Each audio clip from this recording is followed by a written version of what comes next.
My name is Glenn Storrs. I'm Curator of Vertebrate Paleontology at Cincinnati Museum Center. And I am here today to tell you a little bit about vertebrate paleontology, my job as a curator, and answer some of your questions about VP and or the museum. This is an ongoing episode of our live Ask a Curator series.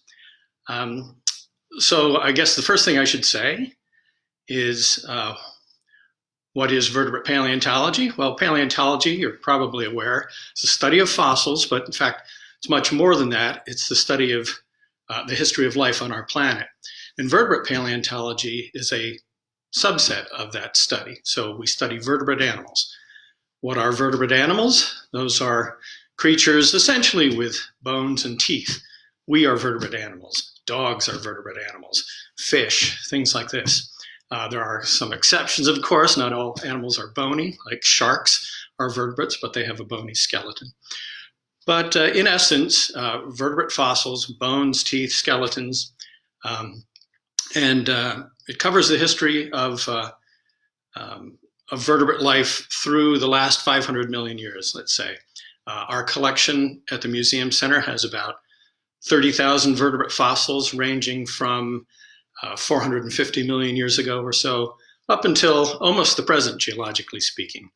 The end of the last ice age period, the Pleistocene, we have fossils up to about 10,000 years ago, which sounds like a long time ago, but geologically speaking is not. So there's a broad range of things in a vertebrate fossil collection. Maybe the fossils that come most to mind to people when we talk about vertebrate paleontology are dinosaurs. They're the media darlings, of course, and we have some spectacular dinosaur fossils on exhibit in the museum. But the collection's much more than that. It ranges everything from animals 30, 50 feet long, like some of our dinosaurs, to maybe tiny, tiny little shrew-like mammal teeth, a millimeter or so in length. So a broad range of things. And my job is to care for that collection, to research it, interpret it, make it available to the scientific community. Like any large research museum, there is much more behind the scenes in the collections than is exhibited. And that forms part of a global database that we are able to provide to the general research community and to the general public if they have an interest in education, or perhaps they've found something they want to be identified. The curatorial staff can help with that. So I have a number of questions that I think people have sent in and are continuing to come in. Let me see some of those. So here's an easy one, I guess. Or maybe it's not an easy one, but a typical question. What is your favorite prehistoric creature and why? And I have to say that changes from day to day. Depending on maybe what I'm working on or what has recently come into the museum as a collection item. So sometimes, for instance, we're working on the big dinosaur hall a couple of years back, and I would think that maybe Gallimiopus, a skeleton that I collected myself in Montana, was my favorite prehistoric creature. We've moved on from that. We're working on other exhibits now. So sometimes I think maybe the American Mastodon is my favorite. We are working on our Ice Age gallery now. That's in development, opening hopefully later this year. So we've been looking a lot at the Mastodon. And I have to say the Mastodon is an animal that is really special to Cincinnati because the first fossils of this animal, this elephant-like animal, described to science, were found very near here at Big Bone Lick, Kentucky, which is really only 20 miles south of Cincinnati. It's an animal near and dear to my heart at the moment. Other times, I've worked on marine reptiles in the past. So one of my favorites are the plesiosaurs. I was fortunate enough to be able to name a new genus of plesiosaur called Thalassiodracon, which means sea dragon. So maybe that's sometimes my favorite. What is the closest thing to a dinosaur that has been found in or around Cincinnati? That's a good question. The rocks that we have in our region are of latest Ordovician age, so 440 to 450 million years ago. They are too old to contain dinosaurs. They're not the right environmental type for dinosaur fossils to be preserved because they are ancient marine or sea bottom rocks. However, I mentioned Mastodon and Big Bone Lick. Those fossils are from unconsolidated sediments that lie on top of our bedrock rocks. And they are relatively recent in age, 10, 20,000 years old. And believe it or not, there are dinosaur fossils that have come from these sediments. And when I say that, I mean there are some fossil birds. So we have a fossil duck from Lockland, Ohio, for instance, an Ice Age duck. And as I think we all know now, birds are living dinosaurs. So that's the closest thing around the Cincinnati area. Someone asked me what my favorite artifact is and why. There's a little bit of a pet peeve of mine because I have to tell people, even within the museum community, that vertebrate fossils are not artifacts. They are specimens or museum objects. Artifacts refer to things that are man-made. So maybe a clock, right? Maybe a stone spear point, maybe a painting. So it comes from the same root as manufacture or factory. An artifact is something that's man-made.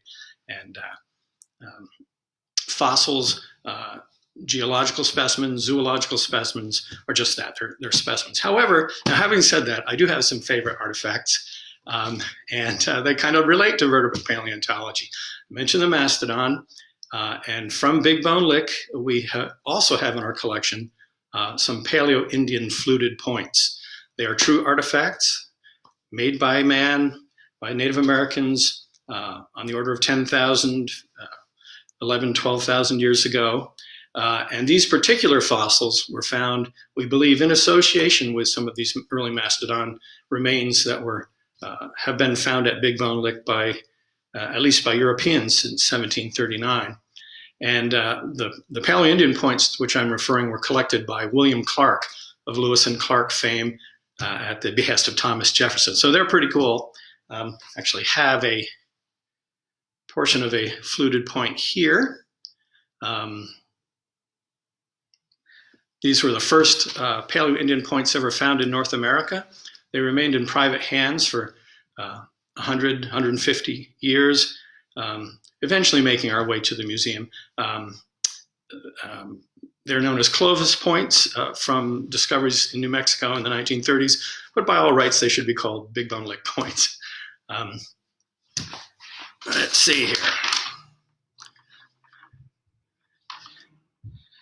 Okay, Apatosaurus skulls are very rare. What has CMC learned from this one? So that's kind of a specialized question.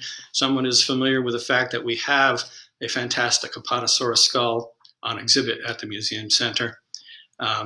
And I should say it's probably the best one in existence. There really are only 3 or 4 good skulls known of this animal. Some of the older generation, like myself, might be more familiar with the name Brontosaurus, but Apatosaurus is the correct name. These are 2 names that were given essentially to the same species, same genus of animals. Back in the 1800s, Apatosaurus was the name that was given first, so by right has seniority. So we should call these animals Apatosaurus. Our skull is, as I said, probably the best preserved. It's the only one also that is connected to the cervical vertebral series, that is the neck bones of the dinosaur. And this really confirms what we believe we knew about this animal, that this type of head belonged on this type of skeleton. So that's a great thing that this does. It's one of the few that has the lower jaw associated with it, or articulated with it also. And it also has the hyoid bones. Those are the bones kind of underneath the lower jaw or chin that support the tongue. So that's quite a rare find. I am working with some colleagues on describing the skull and the rest of this skeleton. And we are hoping to learn more about the evolutionary relationships of different species of Apatosaurus and diplodocid dinosaurs as a result. So it's a great fossil. Um,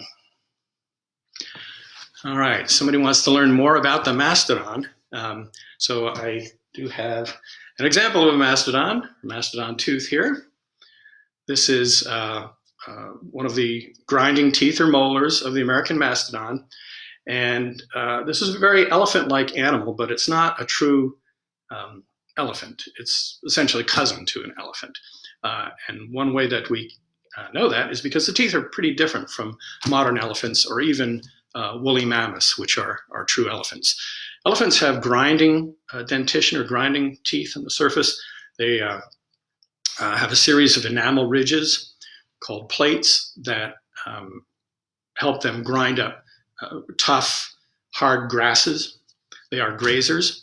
Whereas a tooth like this from a mastodon, which has these cusps on it, and in fact give the mastodon its name, this is a browsing animal. So a relatively low crowned tooth, not as many grinding ridges, and a tooth that would have been used to eat aquatic vegetation and leaves and conifer needles and things like that. All right. What else do we have here? Are there any specimens in the collection that could go on display in the future? Well, yes, there certainly are. I mentioned that there are 30,000 fossils in the collection. Not all of them are of exhibit quality, although they all do form part of our global database of science. But there are many fossils in there that would be suitable for exhibit, and we hope that over time we can put some of these on and off display. The mastodon again comes back. That's one we're working on right now. We have a beautiful mastodon skeleton that will be exhibited in our Ice Age gallery that I mentioned. It's not from Big Bone Lick, where the fossils are typically broken or isolated bones. But this is a beautiful, probably 70% complete skeleton from Indiana. It came from a farmer's field, a drainage ditch in what at one time was a small pond or perhaps bog, and was found in the late 70s. It looks as if the animal really died yesterday. It's beautifully preserved. I say it's only 70% complete. That's because perhaps not all of it was recovered during the excavation, but also it was discovered by the digging of a drainage ditch by automated machinery. So some of the skeleton was probably torn up as a result of that work. But so that's one thing that we will be exhibiting in the very near future. We have other great fossils. I mentioned that I do like plesiosaurs. We have two great plesiosaur skeletons in the collection. One is a long-necked elasmosaur, probably a thing called Styxosaurus from the Cretaceous of Kansas. We have another short-necked plesiosaur or polycotylid, again from the Cretaceous, but this one from Montana. These were both collected by museum expeditions. They've yet to be fully prepared, so there's a lot of work involved there. And maybe someday we'll get those on exhibit. Okay, let's see here. If I weren't a curator, what would I be and why? Well, that's hard to say. I think most likely I'd be a university professor if I weren't a curator in a museum setting, because I would still have wanted to pursue vertebrate paleontology. And those are typically the two places that's done, university or college settings or museum settings. There are some exceptions. There are government scientists, land managers who help protect our fossil resources. There are contract paleontologists in some states. If there's federal money involved in a big construction project, there's a mitigation process required, so there are some paleontologists employed to do that sort of thing. There are even some commercial paleontologists who collect fossils and then provide those to museums and universities. Now, if I weren't a paleontologist, I always thought, a volcanologist would be great because, what better crowd pleaser? Dinosaurs, volcanoes, fabulous stuff. But I love the history of the Earth. I love that discovery. So I think it's likely I would be an earth scientist of some sort. Okay, let's see. Well, someone misses a museum so much, and I have to tell you, I do too. it is a fantastic institution for us here in Cincinnati and more regionally and in fact globally, since we have fossils from all over the world. Scientists come to study these fossils from all over the world, to use our local rocks as a natural laboratory. The museum's a big part of that. I'm so hopeful we'll be back there very soon and hope to see all of you there too. Let's see, have I ever seen evidence of injuries on bones? Yeah, you do. This is a great thing. Remember, these animals were once living creatures, so they often have evidence of injuries or disease that they may have experienced in life. So I mentioned again the Mastodon. The skeleton that we're putting up has at least one broken and healed rib on it. So don't know entirely how that happened, but somewhere in the course of its life, it came across maybe another Mastodon, or it tripped or fell. I'm not entirely sure, but had a broken rib, and there's a very nice exostosis or growth of bone around this break as it was healed in life. And so it's very easy to see. We have other injuries in some of the dinosaurs on exhibit. So Gallimiopus, the big sauropod that we collected in Montana over the course of many years, late Jurassic Morrison Formation sauropod, has an injury on its tail. That's pretty common for diplodocid or sauropod dinosaurs. They did tend to injure their tails. Sometimes they may have just been broken through injury. Sometimes they may have been attacked, and that's a possibility with the one that we have. We don't know for sure because we haven't x-rayed the bones to find out the cause of the injury. Sometimes you can see disease, like ancient cancers and things in fossil bones. Another specimen we have on exhibit is a fragment of dinosaur bone with big teeth marks on it. So that was clearly an animal that had been either hunted or scavenged, and we see that reflected in the bones. Let's see here. What is my favorite fossilized plant? Well, that's not really vertebrate paleontology, but of course, as a paleontologist, we do have fossils all around.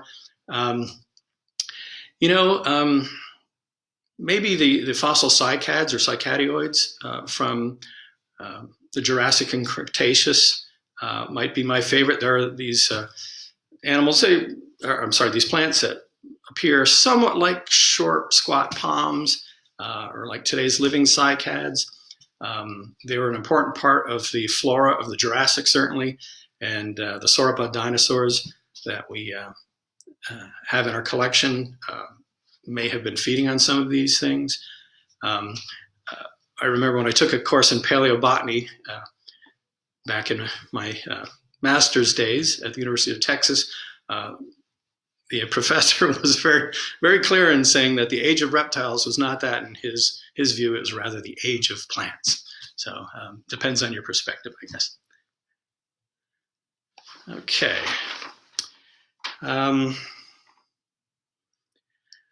What has been the most interesting collection item you've come across? Again, that changes daily. As I say, we have a big collection.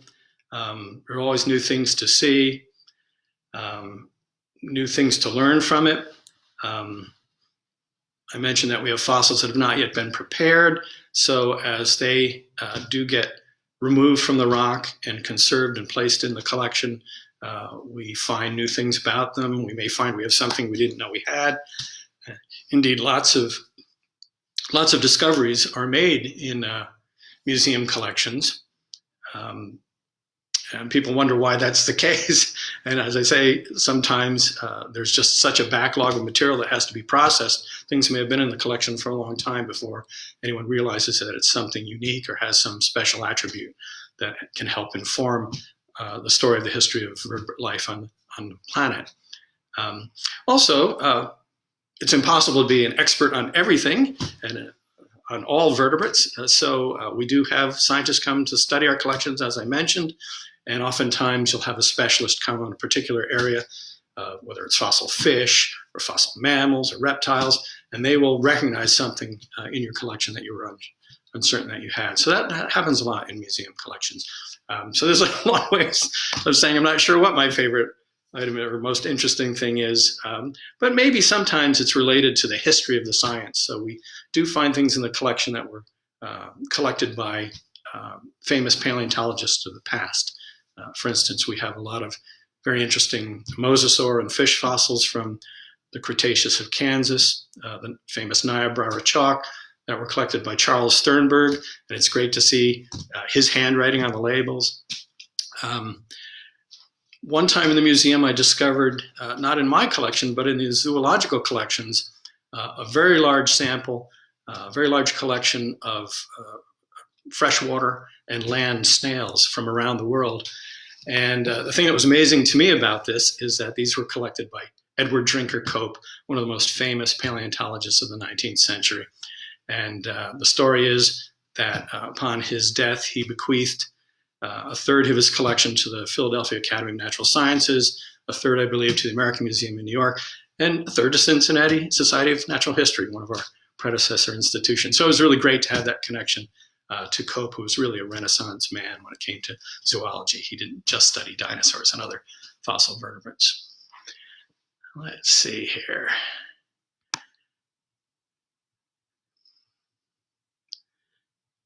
Well, lots to choose from here. What is your bucket list dino in regards to digging up and finding a certain dinosaur?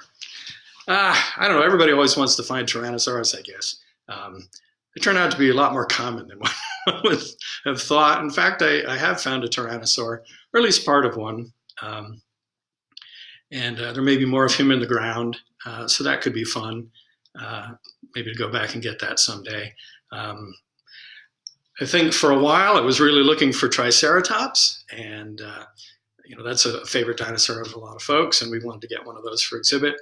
It took me several seasons, but we did find a very nice skull, which when we open back up at the museum, you'll be able to see in person being worked on in our paleontology laboratory, which is an exhibit lab at the museum.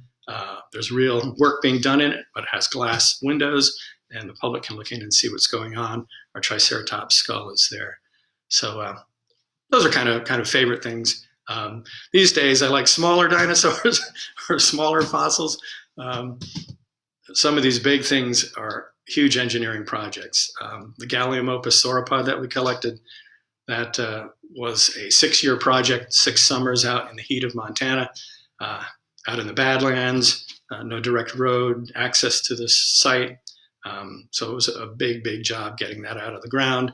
We took it in a number of pieces, number of sections of skeleton. The last block of rock that we removed, which contained most of the vertebrae of the back or body area, and most of the ribs, parts of the hip, that weighed 1.5 tons. So it's a big, big job. So now these days I'm happier to look at smaller animals. Let's see what else we might have here. How do you become a curator? This person says it's my dream job, so any advice is appreciated. Yeah, it's kind of a tough road to hoe sometimes because it is a great job, and lots of folks would love to be curators. I'm lucky to have been able to secure this job some number of years ago. I guess it really depends on what sort of curator you want to be, because there are curators in all kinds of museums, everything from art museums and curators of art to historical collection curators and print curators, photographs, zoology, all that sort of thing. I would imagine that in each case, you want to get as much educational grounding as possible. And for curatorship in the sciences, that typically means a PhD. It's sort of like your union card to get a job as a paleontologist these days. So you really have to put a lot of effort into it. I think if you're a paleontologist, certainly it helps to have educational background in not only the biological sciences and paleontology, but the geological sciences also. It's sort of a multidisciplinary field. The fossils, of course, are found in a geological setting, but they represent past biological systems. So those are all important things to do. And then just persevere, I guess, is the best I could say. And good luck to you. Let me see here. What was my favorite find? And good morning, yes, to you. Well, you know, finding the Triceratops skull was a real thrill. Maybe the Gallimiopus skeleton was the biggest challenge and the most rewarding fossil that I've collected. I have to admit, though, that I didn't find it myself. A rancher out in Montana stumbled across it, alerted a friend and some colleagues of mine, and ultimately was determined that we should collect that. But the Triceratops was a real thrill, coming across that out in the Badlands and seeing this iconic dinosaur skull. So that was a lot of fun. Okay. So how did I get into vertebrate paleontology? We have a senior in college who wanted to become a rescue marine biologist, but she's interested in other people's dreams and interests. Paleontology, particularly dinosaurs and things. And I have to admit, I didn't start out studying dinosaurs. Before I came here, a lot of my work was in marine reptiles. I did work on fossil crocodiles and things. Now that I'm here in a museum setting, I have to work on all sorts of stuff. Everything from Ice Age mammals and Paleozoic fish, which we find in our general region, to the dinosaurs, which everyone wants to see in a museum, of course. I got started, I would say, like so many people as a child, and I just never grew out of it. But I do have to say that dinosaurs and the rest are not just for kids anymore. There's a lot of exciting and interesting stuff being discovered and learned about the past history of life on our planet every day. The thing that really got me interested, though, was reading when I was a child. It doesn't matter what your dreams are, what your interests are. You can go anywhere by reading. You can go there through your imagination. You can go there. You can accomplish things. You can learn about anything from books and of course online sources. And that's what really started me off. I just had a love of reading. I would go to the library. I'd read everything I could about paleontology, and particularly about the exciting exploits of field paleontologists, and lucky that I've been able to fulfill that. So good luck with your dreams too. What do I see for the future of paleontology? So, as I mentioned, we're always learning new things. It seems like every day, every week anyway, there's some tremendous new discovery about something in the field of paleontology, whether it's vertebrates or not. And it's funny because dinosaurs are so popular now, but there was a time, say back in the maybe early 60s, when scientists and other people sort of felt, we know everything there is to know about dinosaurs. They're these big, old, obsolescent things that don't have much relevance to today. And they couldn't have been more wrong, of course. Since that time, there have been more dinosaurs described to science than in the previous 100 or 150 years of our knowledge of these animals. We're always surprising ourselves with things that we learn. And it's not just a science about the past.